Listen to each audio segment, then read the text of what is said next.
আসসালামু আলাইকুম সুপ্রিয় দর্শক, হঠাৎ করেই বাংলাদেশের আবহাওয়ায় বড় পরিবর্তনের ইঙ্গিত পাওয়া যাচ্ছে।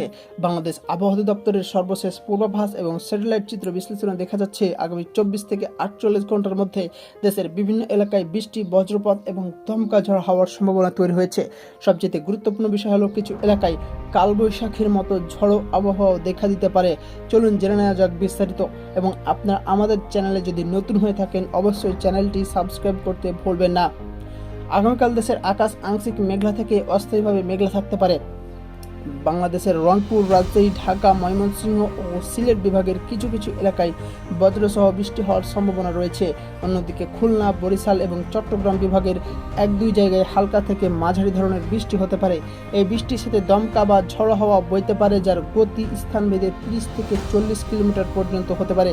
সাম্প্রতিক স্যাটেলাইট ছবিতে দেখা যাচ্ছে বঙ্গোপসাগর থেকে আসা প্রচুর আর্দ্র জলীয় বাষ্প বাংলাদেশের দিকে প্রবেশ করছে।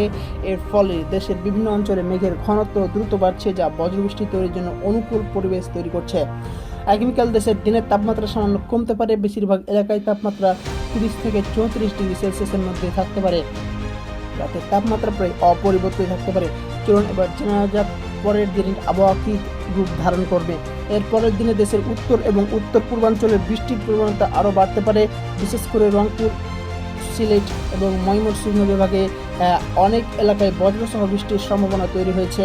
অন্যদিকে রাজশাহী, ঢাকা, খুলনা এবং বরিশাল বিভাগের কিছু কিছু এলাকায় বিক্ষিপ্তভাবে বৃষ্টি হতে পারে। এছাড়াও রয়েছে বসন্তকালীন এই সময় বজ্রপাতের ঝুঁকি তুলনামূলকভাবে বেশি থাকে। তাই বজ্রপাতের সময় খোলা মাঠে না থাকা এবং বড় গাছের নিচে আশ্রয় না নেওয়ার পরামর্শ দিচ্ছেন আবহাওয়াবিদরা। সব মিলিয়ে আগামী 24 থেকে 48 ঘন্টার মধ্যে বাংলাদেশের আবহাওয়া কিছুটা অস্থির থাকতে পারে। কিছু এলাকায় বৃষ্টি, বজ্রপাত এবং দমকা ঝড়ো হাওয়া দেখা দিতে পারে। বাংলাদেশ আবহাওয়ার সর্বশেষ খবর সবার আগে জানতে আমাদের চ্যানেলের আবহাওয়া বাংলাদেশের সাথেই থাকুন। ভিডিওটি ভালো লাগলে লাইক দিন, শেয়ার করুন এবং নতুন হলে অবশ্যই সাবস্ক্রাইব করুন। আমি আবারও ফিরব বাংলাদেশের আবহাওয়ার নতুন আপডেট নিয়ে। আল্লাহ হাফেজ।